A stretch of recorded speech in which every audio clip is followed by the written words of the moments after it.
So we will begin with the recitation of the opening recitations.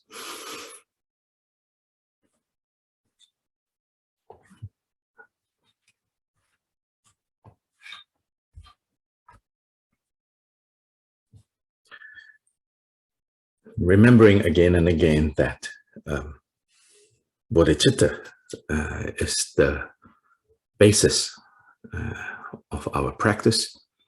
Bodhicitta is also the result of our practice.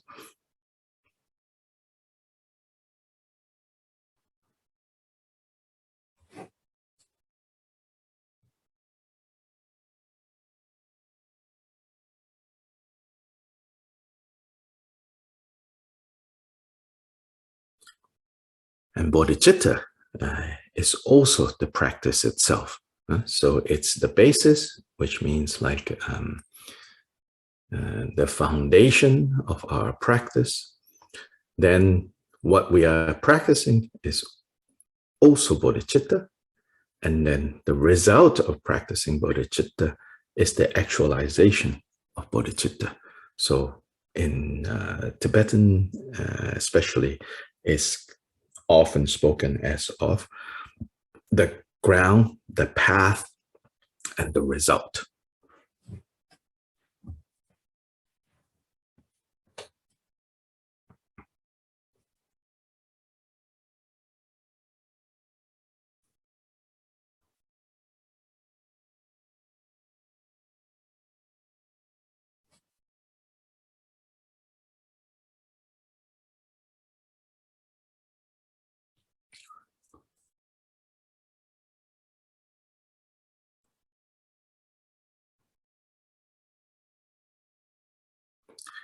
But don't misunderstand and say, oh, it is bodhicitta. It is not that, it is not that, it is not that, it is not that, it's bodhicitta. Yeah, so when we say that bodhicitta is the basis, the method, and the result of our practice, it's not like in competition with oh, no, I don't practice deity yoga. Oh, no, I don't practice shamatha. Oh, no, I don't practice, this or that. I only practice bodhicitta. It is not in contrast. When we say that bodhicitta is the ground, the path, and the result of our practice, we are saying that all the other practices, they are all aspects. They are all various ways in which bodhicitta becomes the main focus.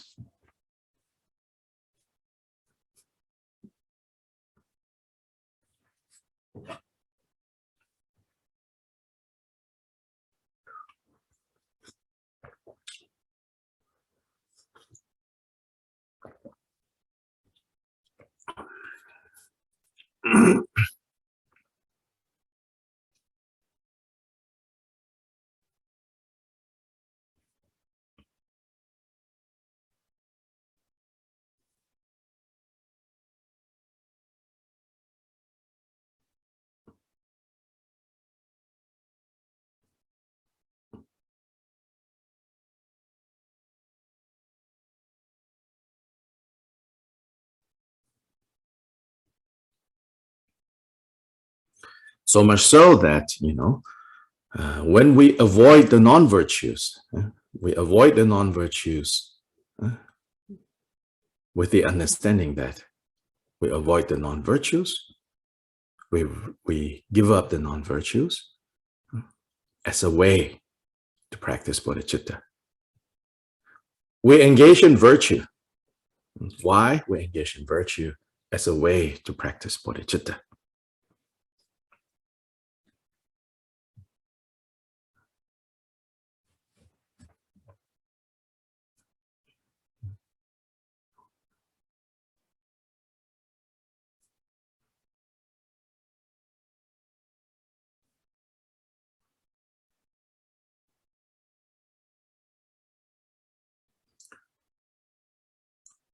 We do not lie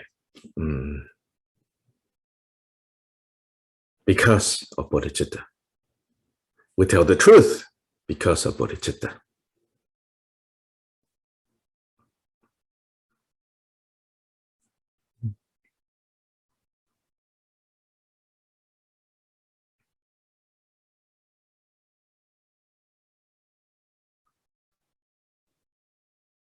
We go to sleep when it's time to sleep rather than stay up, worrying, watching too much Netflix.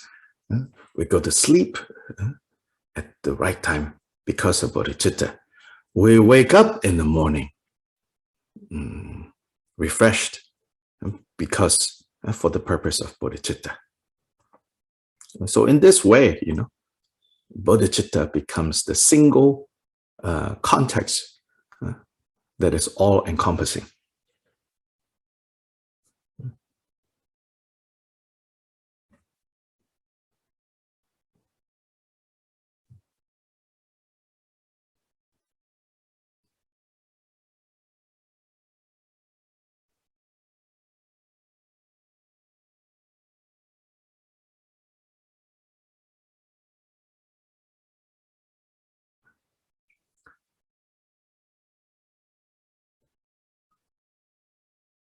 We offer a stick of incense when the fragrance is released. Because of bodhicitta, we think this stick of incense, this offering, is to remind us of the fragrance of bodhicitta. We fill our water bowls thinking that this is an offering of bodhicitta. We empty our bowls again thinking that this is bodhicitta.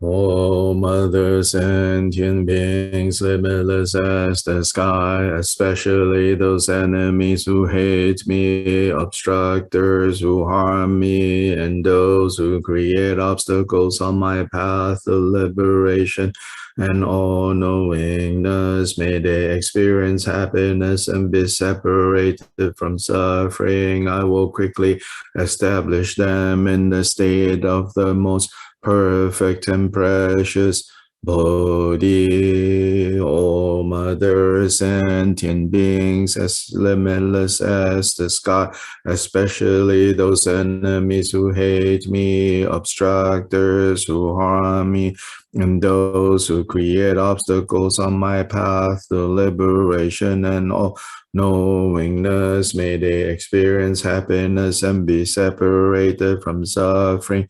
I will quickly establish them in the state of the most perfect and precious Bodhi, all mother sentient beings, limitless as the sky, especially those enemies who hate me, obstructors who harm me, and those who create obstacles on my path to liberate and all knowingness, may they experience happiness and be separated from suffering.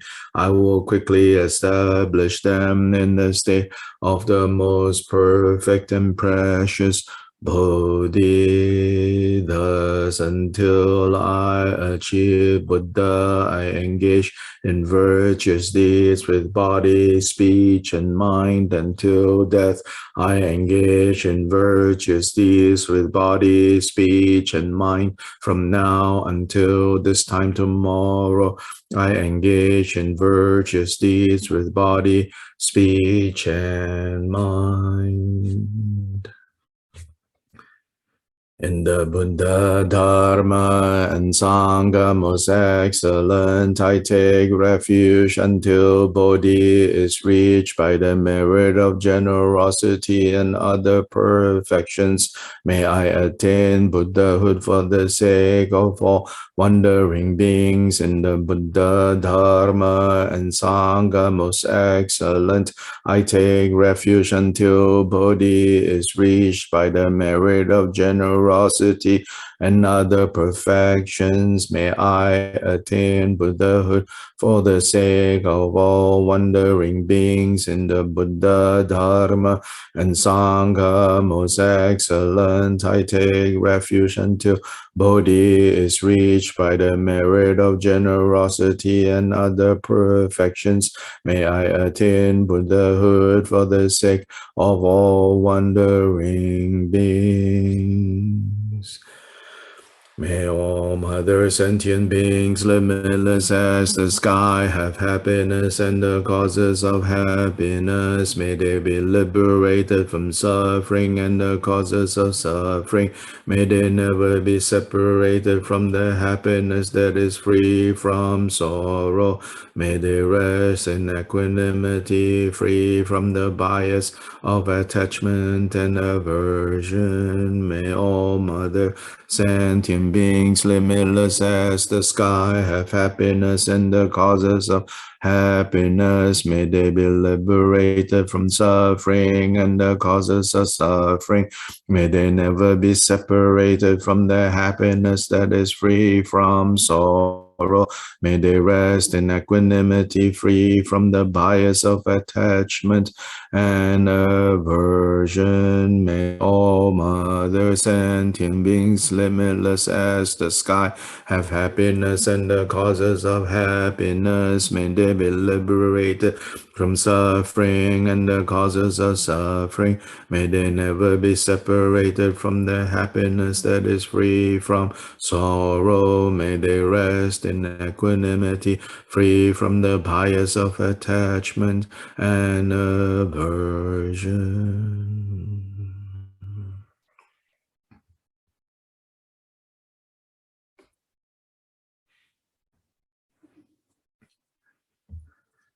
In all the worlds of the 10 directions reside Tathagatas of the 3 times before each of you, lions among humans. I prostrate joyfully with body, speech, and mind by the power of this aspiration to noble deeds. All conquerors appear vividly in my mind, with as many bodies as there are atoms in all lands. I prostrate to all you conquerors. In each atom are Buddhas, numberless as atoms, all in the midst of the heirs of the Buddhas. Thus I conceive of this Dharma Dhatu as completely filled with you conquerors. In this way, with infinite oceans of praise and oceans of diverse melodies, I sing the excellent qualities of all you conquerors and praise all of you gone to bliss with the best flowers and best garlands, best music, ointments, and excellent parasols, finest lamps and superior incense. I offer to you conquerors with excellent garments and best fragrances and sandalwood powder, heap high as Mount Meru, all wondrous offerings perfectly arranged. I offer to you conquerors these vast and unequal offerings to each and every one of you conquerors. With the power of conviction and noble deeds, I prostrate and offer to all you conquerors all the harmful deeds that I have done with my body, speech, and mind under the power of desire, hatred, and ignorance. I confess each and every one of them. I rejoice in all the meritorious deeds of all conquerors in the 10 directions, and the heirs of the Buddha solitary realizes here is still in training and beyond, and all wandering beings, you who are lamps of the worlds of the 10 directions, who have unobstructedly attained Buddhahood through the stages of Bodhi, all you who are my protectors, please turn the unexhaled wheel of Dharma. With palms together, I earnestly beseech you who may intend to manifest final nirvana, please remain for as many eons as there are atoms in the world, for the happiness and well-being of all wandering beings, whatever slight virtue that may have been gathered through prostrating, offering, confessing, rejoicing, requesting, and beseeching, I now dedicate to complete Bodhi.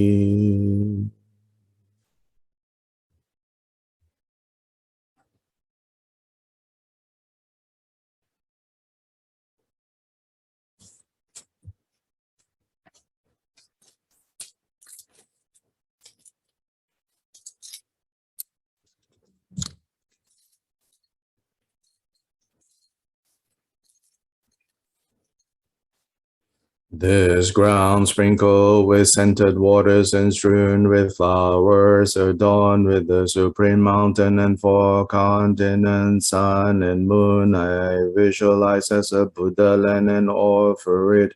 May all my wandering beings experience such a pure land. To the Gurus who possess the 3 kayas, I offer the outer, inner, secret, and thusness offerings with my body, wealth, and all phenomenal existence. Please grant the unsurpassed supreme attainment, whatever slight virtue that I may have gathered through prostrating, offering, confessing, rejoicing, requesting, and beseeching. I now dedicate it to all to complete Bodhi. Om Guru Devata Kinirana Mandala Pratitya Soha. Please turn the wheel of Dharma of the greater, lesser, and common vehicles in accordance with the dispositions and mental capacities of sentient beings. Namo Guru Mu Doji Changwan Dele Naro Dhamma Mida Boba Doji Dengon Kaden Sunden Zavela Mesha Sakula Magidam Chokyong La Sowa De Soda Jinji Lo Kya Dengi Tome Samlenge Rapeto Sonyong La Kya So Me Kya Wa Doji Chang Pa Jiden Gumbe Shabla Dodu Dadu Samgye Kyo Le Me Jinji Lo Shi Tuje Jenen Gemen Pesene Kyan Sempre De Dodo Pra Jinji Lo Hong Wa Jin Yu Jin and Chansan Pema Gesa Do Bola Yasen Jogen Wondon Yabema June She Judo Godo Kala Mampo Goge Jesa Da Goge Jela Jesa Suzo Guru Bema Zudu Jogi Bodan Letters Sanje Kuntunga Wanya Tansen Jogun Wonsu Donze Be Zawela Me Shamla Zoa.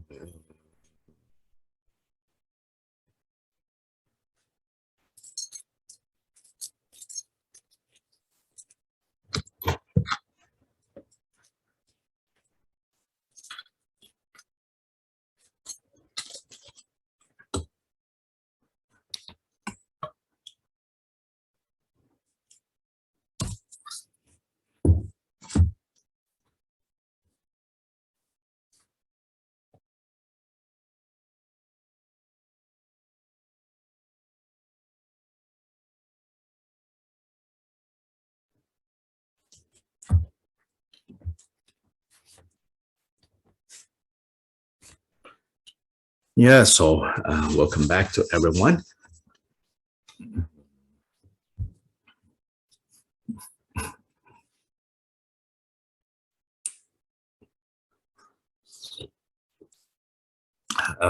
So this week, we will meet only today. And next week, we will also meet only on Tuesday. Yes, because Christmas and New Year's Day falls on Saturday. And so we will not meet on those on those 2 days, there might be something for New Year's Day itself. But stay tuned. A special program maybe, and I will hopefully announce it soon. And this is hoping that the new space will be ready for New Year's Day. New Year's Eve as well, we are planning something there, but also thinking that New Year's Day we'll be able to do something there.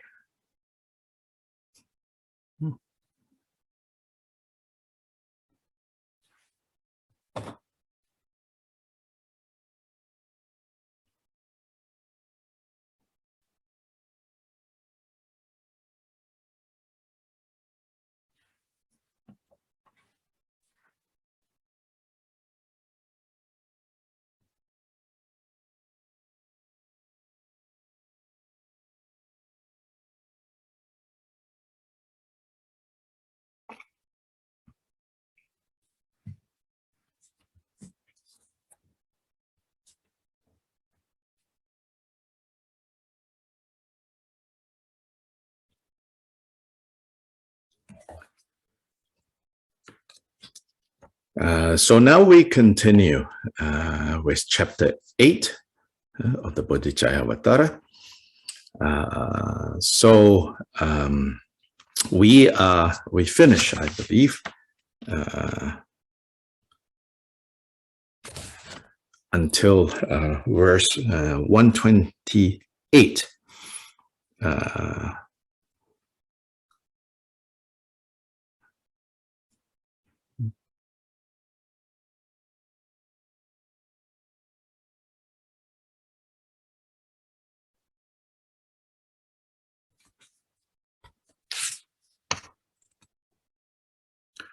127, let's see,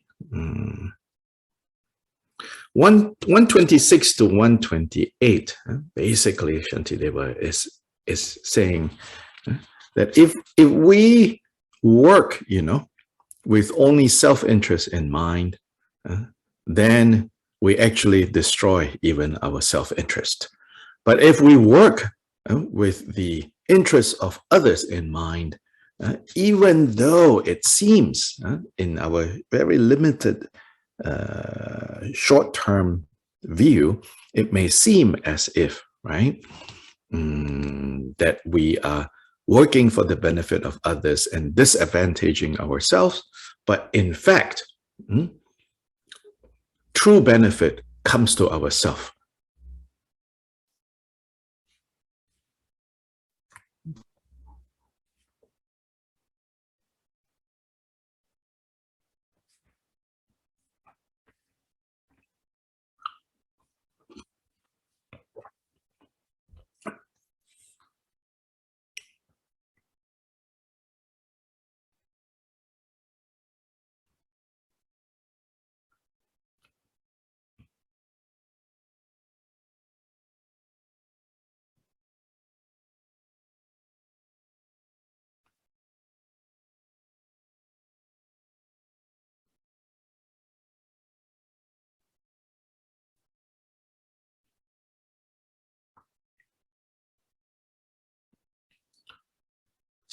Yeah, so I remember His Holiness the Dalai Lama, he has pointed out, he says, there is the ignorant way of being selfish and the wisdom way of being selfish.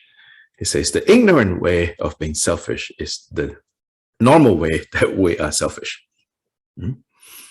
But the wisdom way of being selfish is to care for all beings.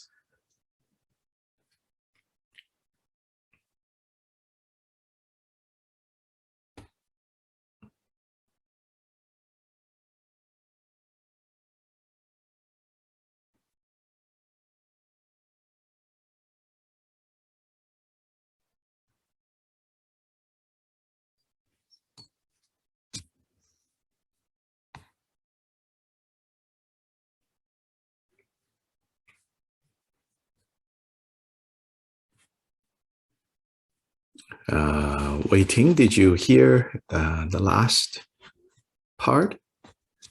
I saw that you dropped off. Maybe your connection not so stable.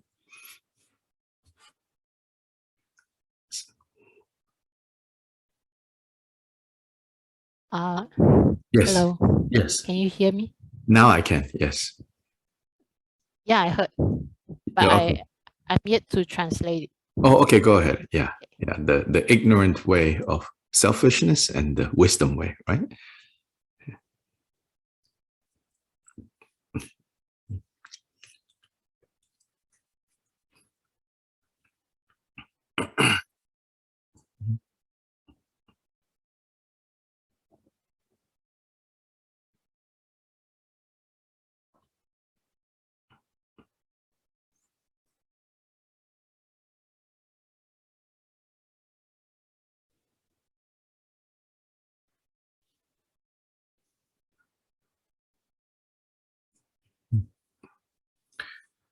Then one of the most famous verses in the Bodhicharyavatara is 129. All the joys the world contains has come through wishing happiness for others. All the misery the world contains has come through wanting pleasure for oneself.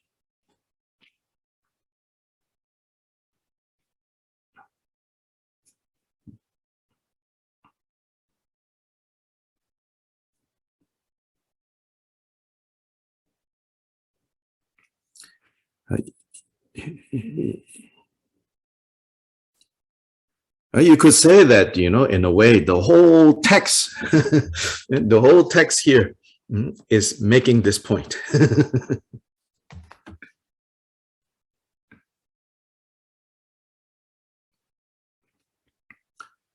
So you should not be surprised, by what this verse is saying, right? You should be like, oh yeah, of course.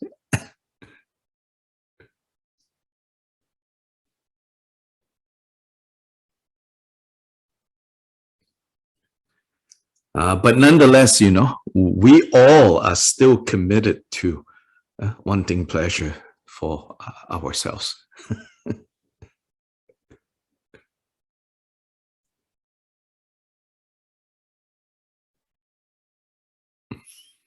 That is so deeply ingrained in ourselves. And you can even say, like, on the biological level, it's in the DNA, self-preservation.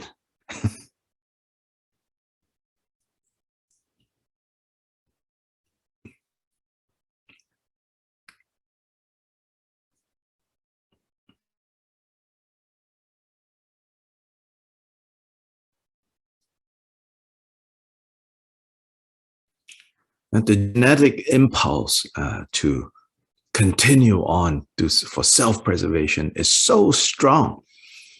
It's so strong that it would even destroy, in a way, right? It's kind of impersonal. It will even go to the lengths of destroying yourself in order for it to continue.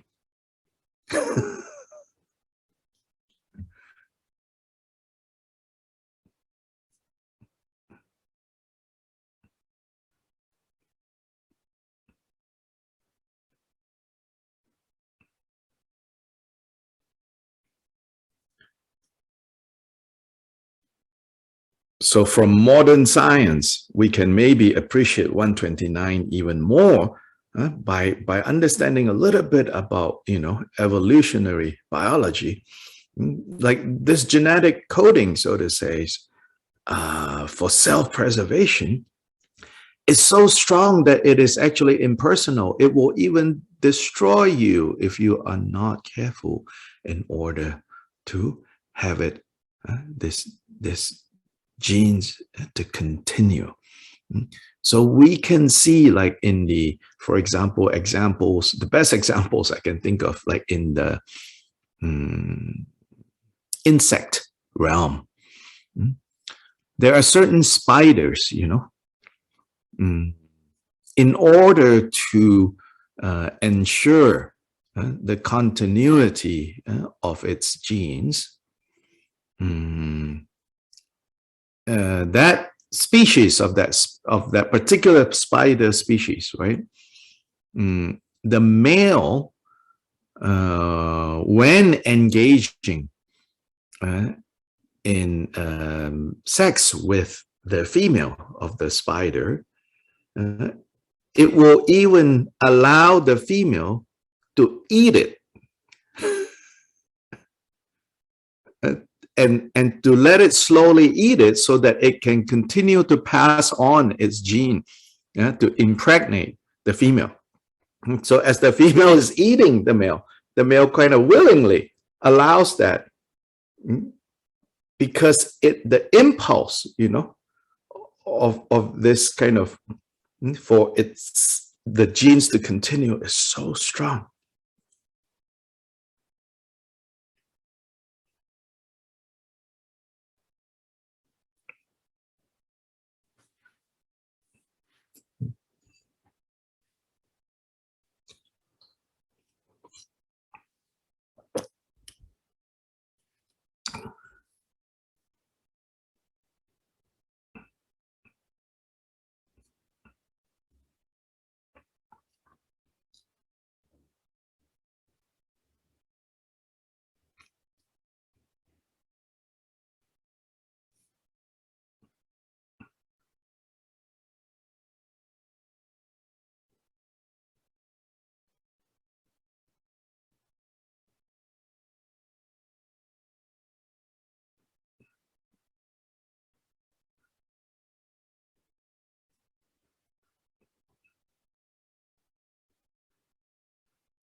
So that means, in a way you can understand, like, this self-interest is so narrow, right? Down to the DNA level narrow. It's how limited it is in a way. But even though it is so narrow, right, it is so capable of destroying on the bigger level.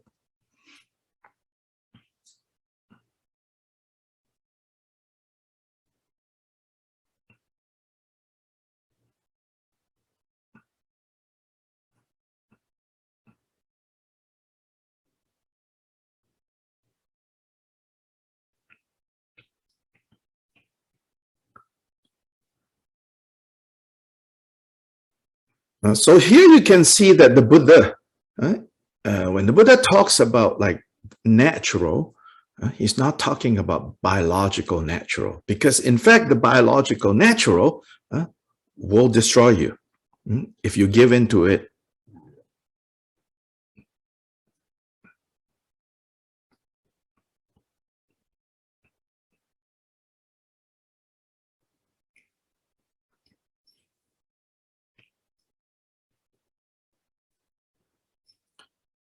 And the Buddha is teaching a different kind of naturalness, the naturalness that points to freedom.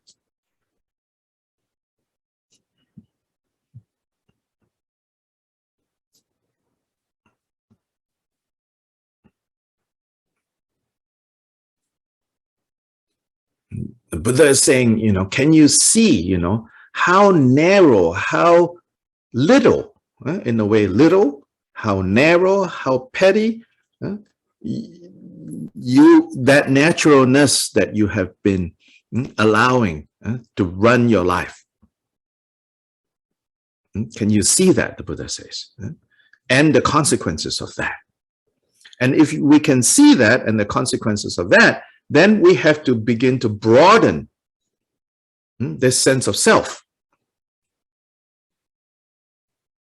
so that it goes beyond, of course, it goes beyond that DNA level, and then it goes beyond this gross level, I, Han Lai, and it gets extended to others in my community, others in my town, others in my state, others in my country, others in this world, others in this galaxy, others throughout all time and space. Yeah? That self kind of expanded to all of this. And so wishing happiness for others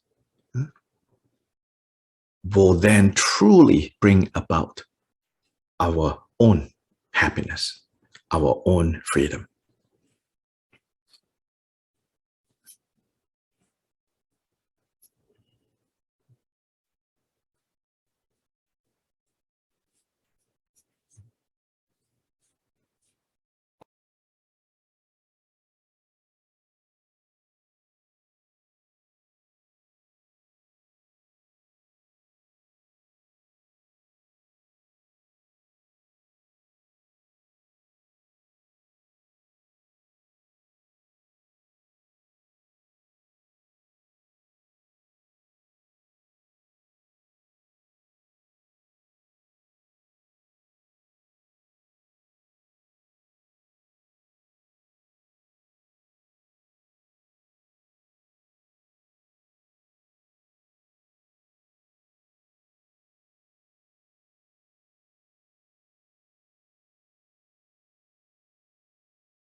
In a way, you can say, you know, another way of looking at it is it's not always just bad news that, oh, you know, on the DNA level, this self-preservation is so strong. It doesn't have to be all bad news, you know. In a way, you can also try to convince yourself and say, this impulse for self-preservation, for self-interest is so deeply ingrained that, in fact, I don't need to invest more energy in that.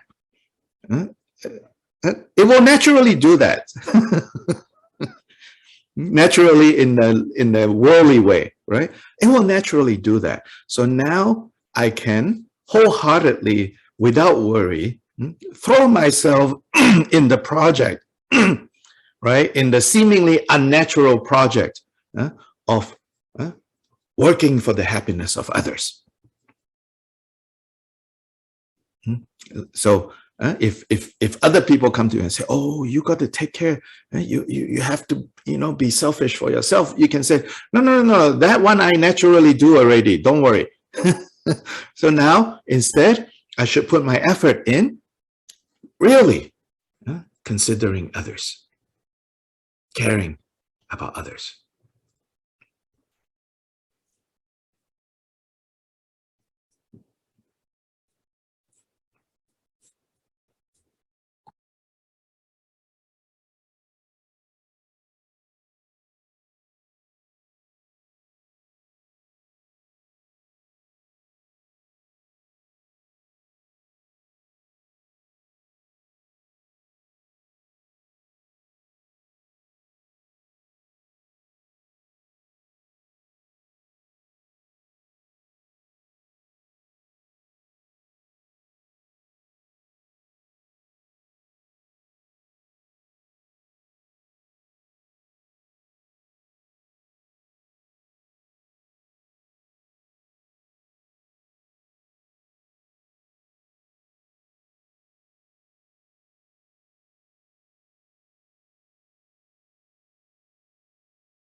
Now, important thing to point out, which I pointed out again and again and again, but we need reminders on this, okay?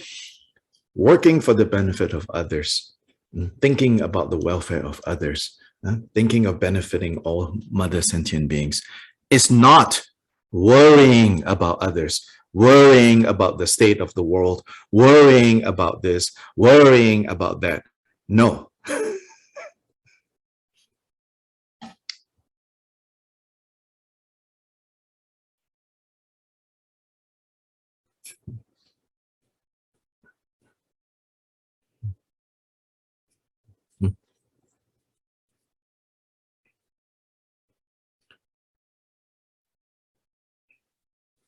It is also not spending time, fantasizing about how I'm going to save the world, how the whole universe depends on me, how other people will look to me to save them.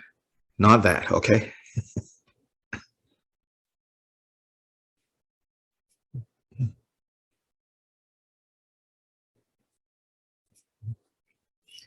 It's also not about, how come this person is not responding to me? How come, how I'm trying to help them? Can they not see that I'm trying to help them? No.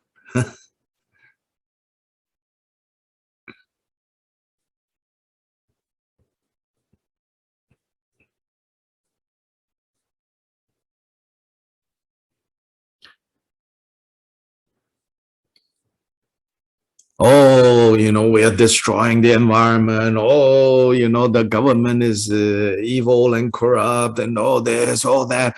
No.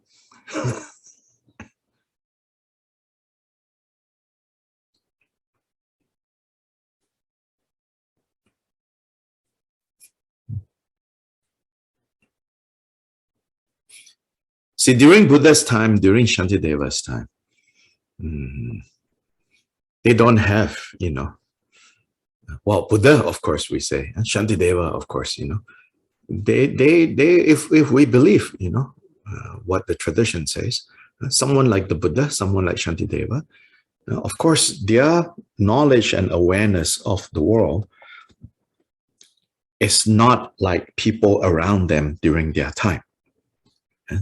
They have developed the power and the capacity to see beyond what their physical eyes allow them to see. Buddha, Shantideva. So when they surveyed the world, so to say, they see very clearly. But their ability then to see very clearly has been developed hand in hand with clear understanding about the way things are. So then when they see the whole world, it doesn't bring them suffering. Now, technology has allowed us to see everything that is happening in the world. But on the one hand, it sounds good, But what technology is delivering, you can say our minds are ready to see, our hearts are not ready to respond. So that's why we have so much suffering. Or at least one reason we have so much suffering, especially those of us who have sensitive heart, which is wonderful. That means you're not hard. But then don't mistake that as Bodhisattva practice. Now you can see all the news, and news are only reporting, majority of news is reporting only bad things. Things that scare us, things that trigger us, things that alarm us. So in a way you could say, we now have ability to see beyond our physical eyes in ways that the Buddha had, in ways that Shantideva also had, but with them, their ability to see beyond their physical eyes arose in tandem, alongside the capacity of their heart to deal with what they are able to see. Now, our hearts are not able to deal with, but we get exposed to seeing all the problems in the world. We have to be careful about that.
So we need to be careful to not overexpose ourselves to all the problems in the world, and then mistakenly think, oh, this is how to practice the Bodhisattva way.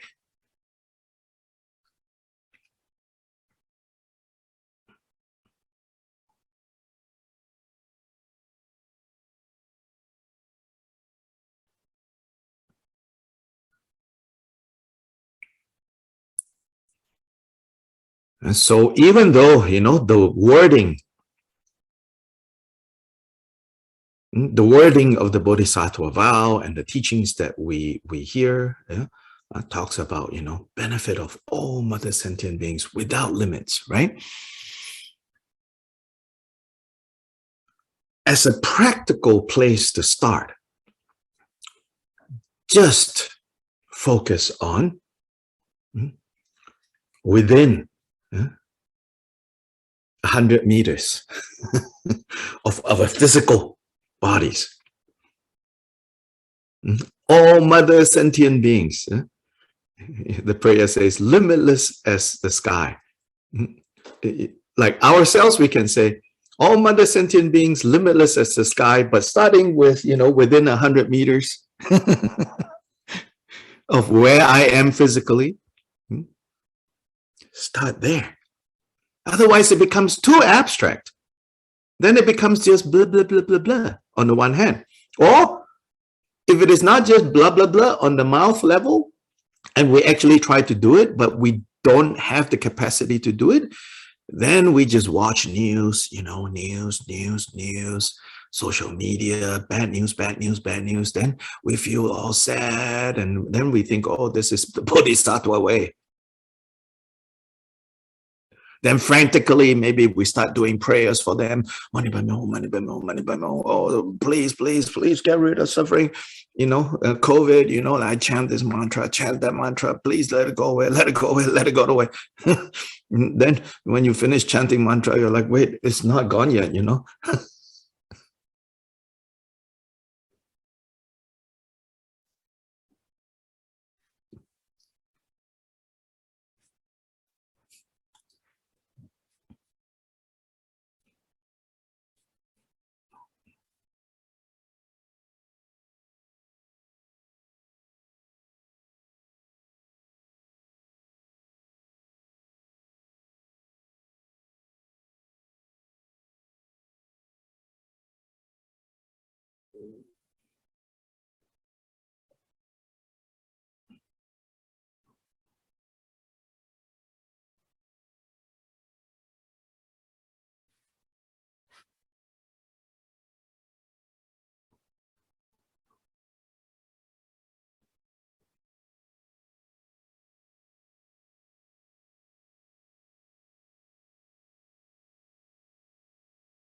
Yeah, so Shantideva 130 says, is there need for lengthy explanations? No need. It says, I think we have covered this. It says, mainly then, if we want to say, what is the line between sentient beings and Buddhists? Even though you could use many, many different ways to explain the difference between sentient beings and Buddhists, it says, basically, the difference is this.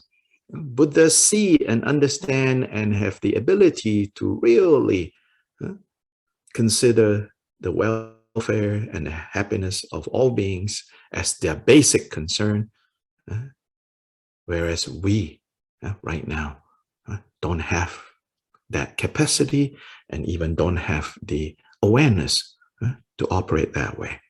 So then what we need to do is to start developing that capacity, start developing that consideration.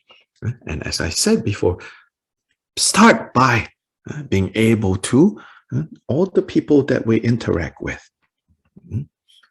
whether one-time interaction or more than once, if we can begin to have this underlying question awareness of what about their happiness, what about their suffering, and not just operate under what about my happiness, what about my suffering. Begin to what about their happiness, what about their suffering. There, is where we start.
So here, as if you remember, Shantideva basically teaches a two-step method or development.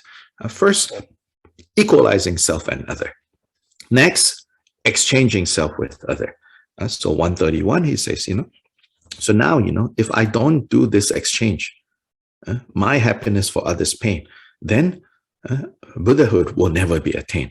And not only that, he says, even the limited joys of samsara that we're seeking, even that will not really be achieved if we go about that in this very limited, narrow view of how to benefit myself.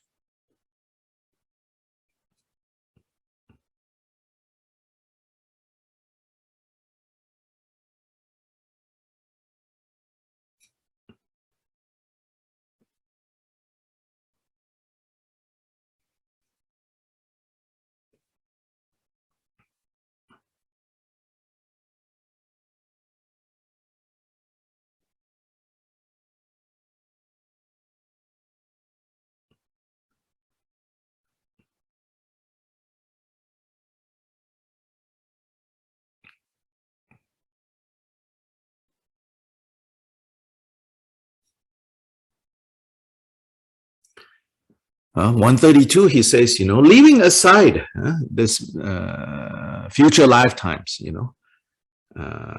whether benefit or harm will come in future lifetimes, he says, just look at this life. And here Shantideva gives us some business advice. So he says, masters and servants. So maybe we translate to our more modern way of how we relate to each other in this context. We can say employers and employees. So he says, if you have a company, if you have a business where employer only thinks of employer's welfare, employee only thinks of employee's welfare, he says, then what happens is the employees do not do their work and the employers do not pay the wages that are rightfully earned. If everybody only thinks of themselves, so if employers only think of themselves, then then you can be guaranteed that your employees won't really do their work. And then employees, if you only think of yourself and not the company, in the short term, it might seem beneficial, but in the end, your employers will not pay you the right pay.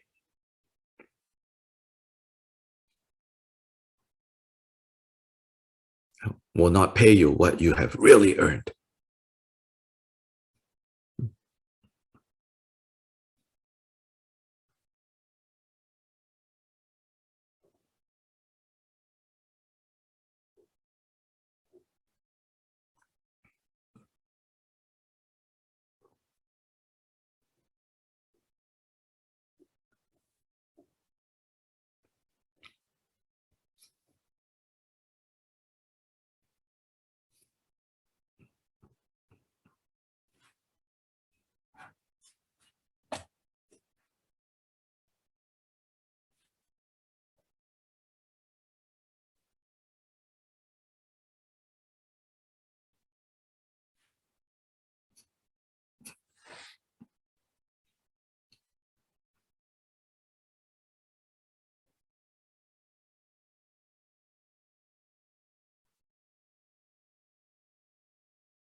So 133 says, be careful not to, in the process of seeking benefit and pleasure for myself, I harm other beings.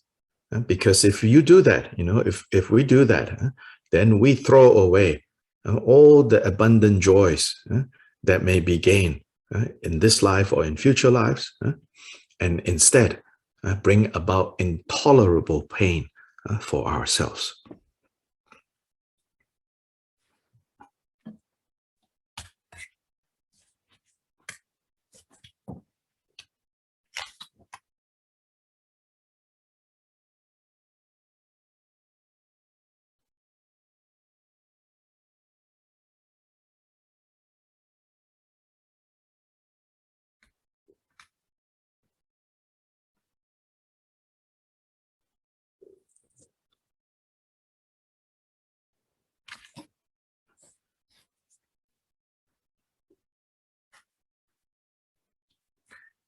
Yeah, so now let's take a brief break and then we will continue.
Om Wage Jware Mum